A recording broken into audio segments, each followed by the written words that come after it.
Hello, this is Amber Smith from 200fingersandtoes.com, and I welcome you to another episode of the Into Season Homeschool podcast, where we talk about the tips and tools and resources to help you create your best homeschooling experience yet. Today, we are going to talk a little bit about keeping our students organized. Now, it is the beginning of the homeschool year for some of us, and so we are looking for maybe some ways to keep our students accountable because maybe we just didn't quite do it last year, or maybe we're looking for ways to reorganize our area. I'm going to talk a little bit more in another episode about setting up our homeschool space, but right now we just want to focus on keeping our students organized and helping them help themselves. My biggest goal as a homeschooling parent is to help my students solve their own problems. And if we do see a problem, then we're going to find a way to solve it that helps us not continue in the same negative pattern. And that is just going to give you a much more peaceful homeschooling experience. Now, in our home, we had 10 students at one time. And so being organized helped us to manage a large amount of student to teacher ratio, also a large amount of just like product to human ratio. There's just a lot of things that accumulate when you're homeschooling, and each student has specific things that they need throughout the year, and maybe those vary from student to student. And so your younger students have things that they need, and your older students have things that are specific to maybe their curriculums. And oftentimes those younger students want to touch the things that belong to the older students. And so navigating ways to help our students stay organized is a great thing to start and think about being intentional even before school begins. So on that note, how do we help keep our kids organized? I believe this starts all the way back. Really, you can help your high school student be organized by helping your kindergartner be organized. The best way that you can help your child to develop a sense of organization and order is to help them when they are really young, to create that during their orderly life. So that means maybe minimizing the amount of things that they have to navigate and take care of. We were fortunate that we just decided that it was more important for us to have a place for the kids to play than individual locations for them to sleep. So often when the kids were young, they doubled up on bedrooms, and we had a triple bunk at one time that had a trundle bed. And so they were able to share all in one room so that we could dedicate one space in our house to a playroom.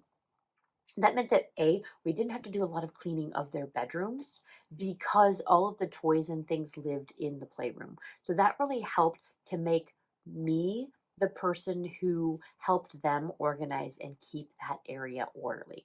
So one of the ways that you can help your children to develop this habit of organization is by just minimizing the things that they have to navigate each day. Oftentimes when my kids could not clean their room, it's because it just hit a certain level of chaos that they just could not break down into a job.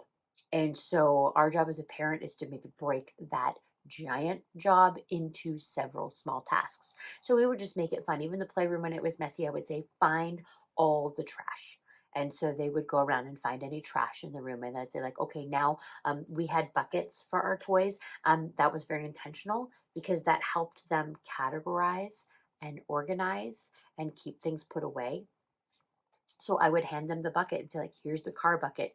Go find all the cars. And they would put the cars away. And then here's the block bucket. Go find all the blocks. So those may seem menial, but those are actually very important developmentally because your child is learning to categorize things. They're learning that specific items have a specific home and that those go in that location all the time. So also creating like some hinge points in your day. So we would have like cleanup time before we ate lunch, and everybody would just tidy up real quick and we'd make the room clean. And that was just part of our routine. So at the end of the night, before dinner, cleanup time, and we would just clean up the room. It made it easy because things all had a home. So if we had homeless items, we navigated where that was going to live. This bookshelf behind me actually used to have three more. So 1, 2, 3, 4, 5. It used to have, I think, 2 more sections on the end of it. And that actually held all of our toys. So I had totes that fit in those, the little square boxes that they have like at Target. And those would just tuck in those holes, or I had little Rubbermaid totes, and then like all their toys went in those holes. So like all the cars went here, all the food went here, all the whatever, and then our school books went on top, and any like reading books were on the bottom. So having a way to develop organization. My oldest is 23, and so this bookshelf has gone through many homeschooling reiterations. It was the playroom. The kids used to climb it to get their toys. Now, obviously, I sawed off 2 ends of it and now have it a bookshelf in my room. So you can navigate the things you need and make changes as your homeschool changes. So, one of the ways that we helped keep the kids organized with their personal items was for a while we were having a lot of like touching my things conflict. Like everybody was touching everybody else's toys. So, instead of it being like a huge problem for me, I just bought a toolbox for each child. And then I gave them their own toolbox, and I gave them their own padlock that just had like numbers. So it was really easy for them to remember. I didn't know their padlock codes, but I just gave them each a padlock with their toolbox. And then I said, whatever you don't want anybody to touch, I want you just to lock in the lockbox. And those are your personal items. And one thing that helped us was you could only own as much as fit in that, and it was a large, I mean, it was a big toolbox, so it was a decent size. It wasn't tiny. But that was the space for your personal items. There's 10 of us living in this home. Like there's just not, we're not going to create a whole bunch of extra space for stuff. And so it was really helpful for us to say your important things, if you don't want somebody to touch them, you need to put them in this container and lock them up. And so it made it not my responsibility as mom to take care of those problems. So again, transferring responsibility to your children when they're old enough to start handling that themselves is a great way to help them begin to understand the importance of being organized, the importance of taking care of things and following through. So if you can help them develop those skills in the younger years, then those kinds of things are going to transfer as they grow older.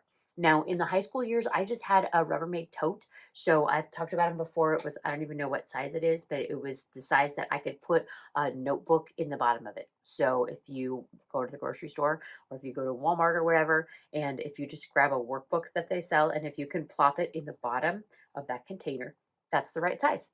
And I bought one for each child in the house. And that was their school bucket. And all of their workbooks and their reading books fit in that bucket. And then on top of that went their pencil box.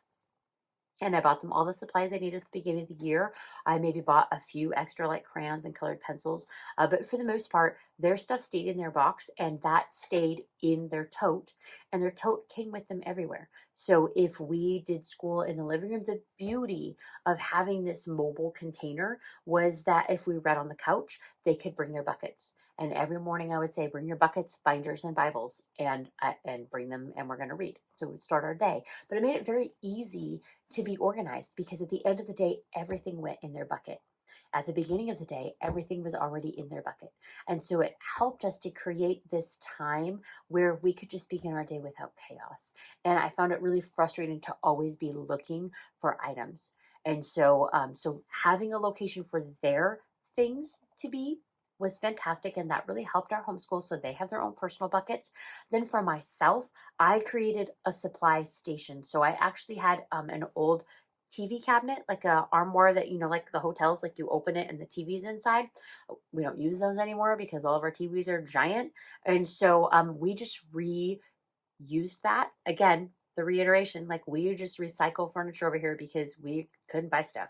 And so we just remade the stuff we had into what we needed, because we're creative homeschoolers, and this is how we solve problems.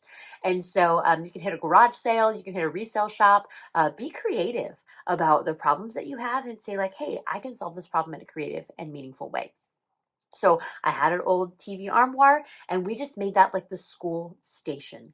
And so all of the backup supplies were in that. All of my teaching textbooks, so anything that came with the teacher's textbook that I needed to refer to at some point in time during the school year, then I would keep those in there. I would keep maybe just like pencils, any documents that I regularly print, maybe some empty blank forms of our schedule.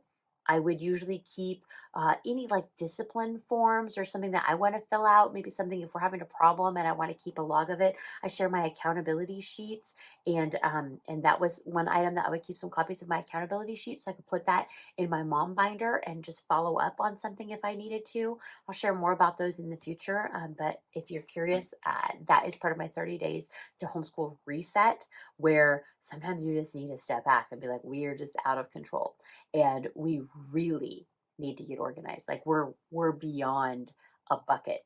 We need like a boot camp. And that's where the 30-day reset came, was helping parents like get their joy back in their homeschool by just like creating order and also creating some really clear accountability. Like who's following up on this? Whose responsibility is this item? Who's going to check and see that it's done? So that 30-day reset really goes this into depth. But this teacher's space, your homeschool parent space, is going to be the place where if they are missing something, they can go get a pencil sharpened. They can go get a replacement copy. They can find maybe the answer keys for math if they need to check something. So those are things where your homeschooling parent items are going to go. And then any backups of things that they may need throughout the school day, anything that's going to stall you out. I hate waiting. The only people who hate waiting more than me are my homeschooling kids. They won't tolerate it. I once answered a few math questions for an older child, and when I looked around the room, my son Ruben was gone. And I asked the kids, I'm like, where is Ruben? And they're like, I don't know. I thought maybe he went to the restroom. So I waited a few minutes. And then I looked out the window, and across the road in full snow gear is Ruben digging a snow fort. Like he did not have time to wait for me to tell people how to do math, because he had a life to live and he had a fort that needed to be built. And so if I'm not organized, I am going to lose my students' interest, and it's on me. Sometimes as parents, I can get frustrated with my kids because they didn't sit and wait. But also, if I refuse to be organized, if I refuse to come to school prepared every day, then really it's me that I should be frustrated with. And so when I talk about creating accountability, I will always talk about creating accountability for the parent first, because we are leaders of our homeschool. And if we aren't willing to put in the groundwork, we are not going to get the fruit that we want to see. And so if you want to see organized children, if you want to see people taking on the responsibility for their items for themselves, then you've got to lead. And that means you have to be intentional. You have to show up prepared, ready, on task with what they need for the day, and to anticipate their needs with the resources and tools that they're going to need as well. So I want you to be creative, but I want you to have a place for them to put their things away. Start creating a habit of creating order. Now, there may be places like they don't have to make their bed, or maybe their laundry's a mess, but that playroom, maybe your school room, at the end of the day, school is put away. If I see school out, I'm gonna be like, oh, are you still reading? Are you still doing social studies? Like, did you want to do an extra chapter? And they're like, no. I'm like, well, you left your book out. So I assume you want to do an extra chapter, and they're really quick to put that book away. So if you just create an expectation like, hey, when you're done, I want that put away so that I know we're finished, that can really help build this habit of being responsible and organized with our tools and materials. So I encourage you to look at your homeschooling space and say, like, am I helping or am I hurting in our organization? And how can I maybe create a better workflow? How can I better organize our tools and materials so they're accessible? And how can I help my students consolidate their items maybe into one location? If you're missing the backpack day, buy the kid a backpack. There is no reason why a homeschooler can't just tote around a backpack. If it makes them happy, if it makes them feel like they've got something fantastic and it zips and it shuts, and it's kind of awesome because you don't have to look at all their stuff pouring out of anything. So I just encourage you to look for creative ways to solve the problems that you're looking at in building an organization. And if you have young ones, the power of play in organization is great. And so I encourage you, if you have a space in their room, get one of those bucket sorters and write the names of the specific items that go on it and help your child each day just tidy up and just throw those items in the bucket where they belong. And it'll help them build an understanding that specific items go together. And this habit of when I see this out, I can break down this larger task into smaller doable jobs. And that will help them think through the process of later much larger problems to solve as well. So, as you're thinking about organization, I would love your tips and ideas. If you have a great tool or product, in this blog post, I will share some links to the items that I use. I'll have some pictures of like the Rubbermaid tote. I also do have a blog post that is about your homeschooling spaces. And it shares quite a few of the tools that I use for organization and just keeping our day going, or homeschool helps that we have. So I encourage you to check that out as well. And I'll put the link in the blog post. But I thank you for joining me for another episode of the In Due Season Homeschool Podcast. I hope you were encouraged, and I will see you at the next episode. Have a wonderful day. Thanks.